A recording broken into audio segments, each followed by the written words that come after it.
This is Dan Dix here reporting for Press for Truth with some really good news today, my friends, that I'm absolutely thrilled to share with you today. In case you didn't know, this here is a documentary film that I produced called Into the Fire, and it documented the G20 summit that came to Toronto in 2010. And this is perhaps the one piece from Press for Truth that I'm the most proud of. I produced this film, I directed this film, I scored the soundtrack to this film. It can still be seen at altcensored.com. It had almost 1 million views before my channel was completely terminated by YouTube, but thankfully it's being backed up here at altcensored.com, so the video can still be seen if you want to see it and you haven't yet. But the good news today, my friends, is this.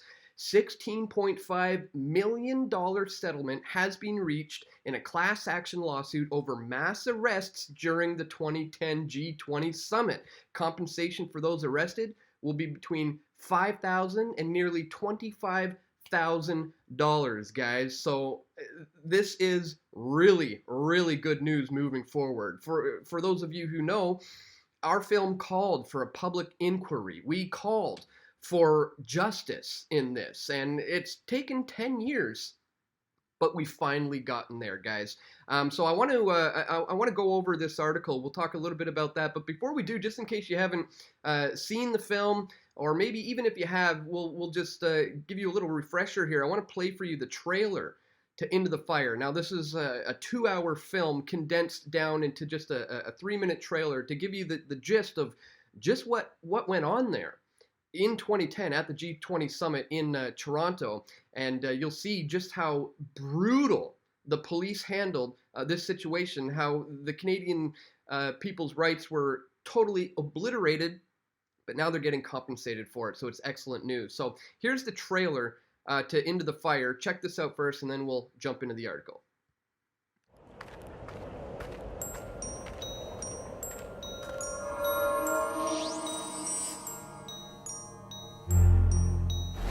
Ladies and gentlemen, you must respect the G20, the group of 20 industrialized and soon-to-be industrialized nations have your best interests at heart.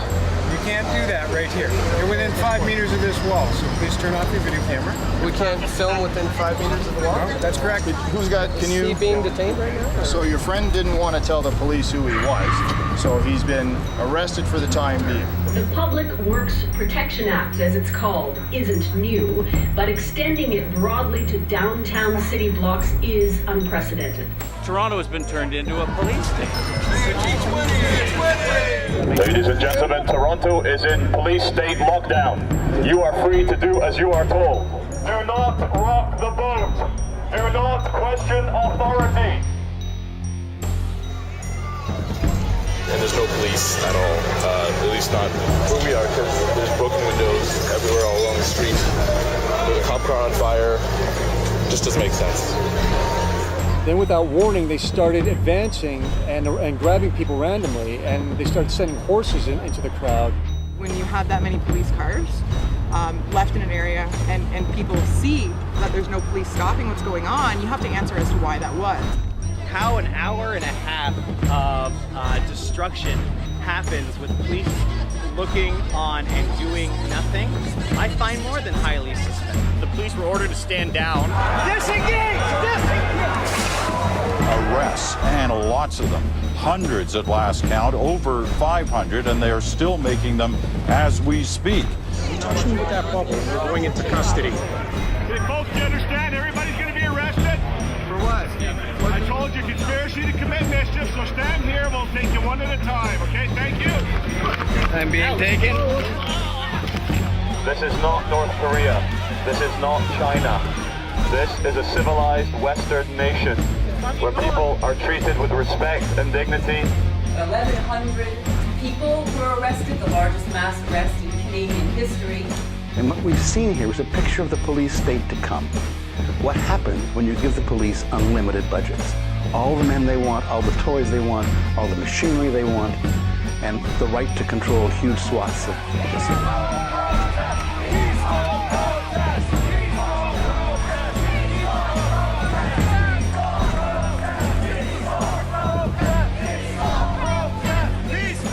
martial law set in the city of Toronto, leading to the most massive compromise of civil liberty in Canadian history. And we can never let that happen again.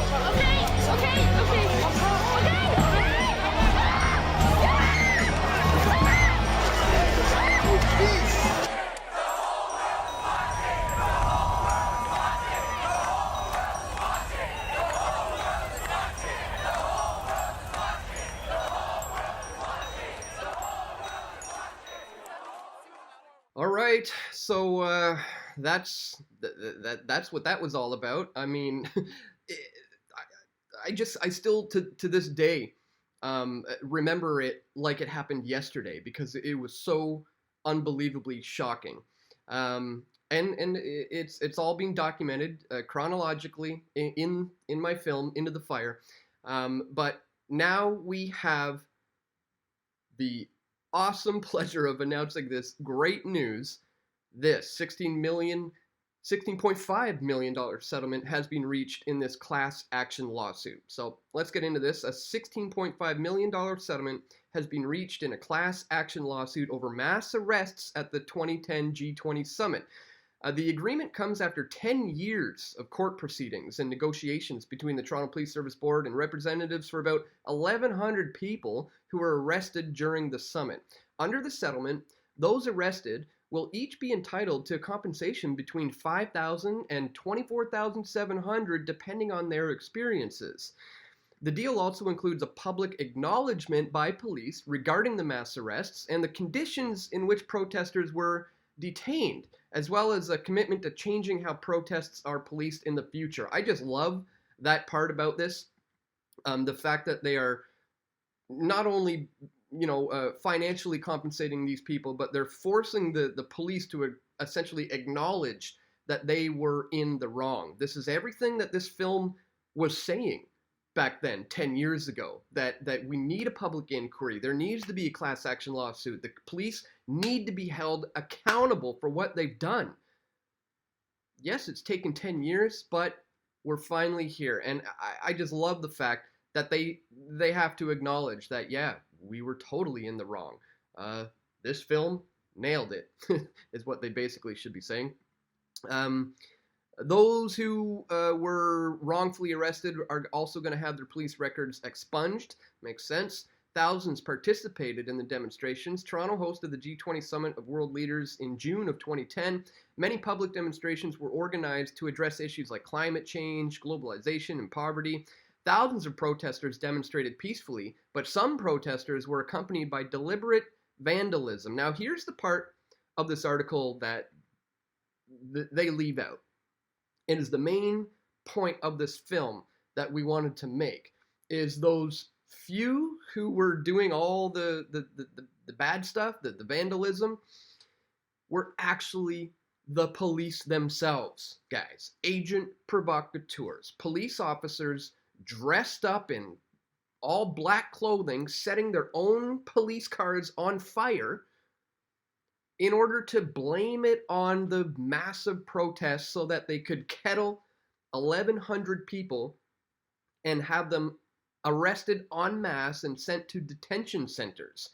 It was an order out of chaos operation, a problem, reaction, solution operation. And we exposed this for what it truly is in this film, Into the Fire, showing how it was agent provocateurs, undercover police officers who caused the brunt of the rioting, which led to this massive arrest. That's little detail CBC leaves out here, but I just want to reiterate that point.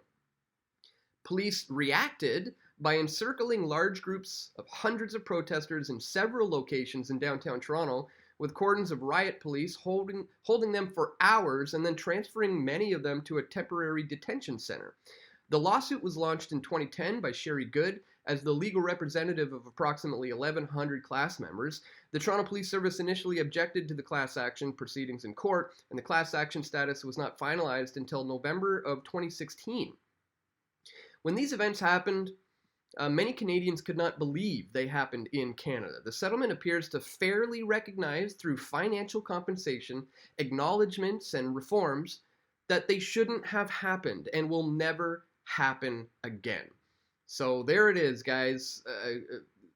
Financial compensation, acknowledgments by the police, and reforms to ensure that it never happens again. It's so nice that we're finally here. I mean, there have been other settlements in regards to some of the atrocities that took place at the hands of the police during the G20 summit. You guys may remember this guy, Adam Nobody, who had his face smashed in and his nose broken because a police officer asked what his name is.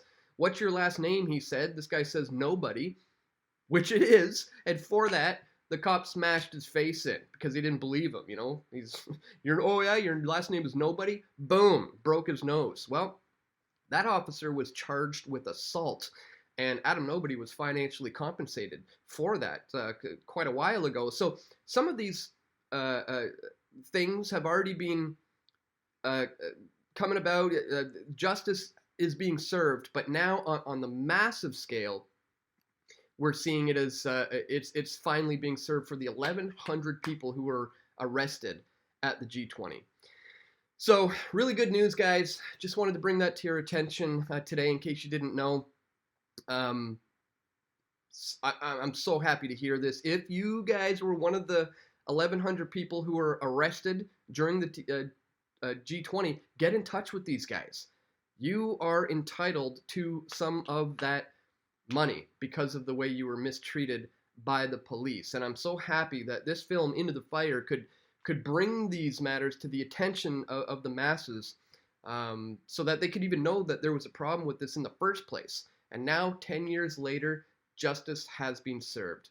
It's such good news that I'm happy to share with you today, guys.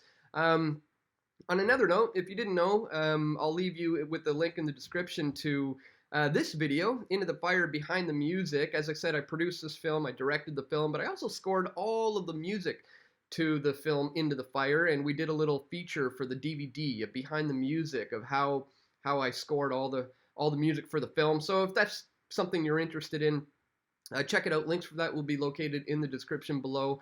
And on that note too, guys, if you want to support my efforts financially moving forward, please check me out on Patreon. Here at patreon.com/pressfortruth, you can sign up for a monthly membership, a reoccurring monthly amount. If you want to support my efforts to continue to bring you this type of information and these types of documentary films, any amount is greatly appreciated. So please check the link in the description to find out how you can get involved in that way. So that's it for today, guys. Just wanted to share the good news with you. Please, if you found the information in this video to be useful, click the thumbs up button, share this one, let people know. You can chalk one up for the good guys today. We won in the face of police brutality here in Canada. So that's it for today, guys. Thank you so much for watching. Stay tuned. We're going to have more video reports coming soon. This is Dan Dix reporting for Press for Truth. We all want truth.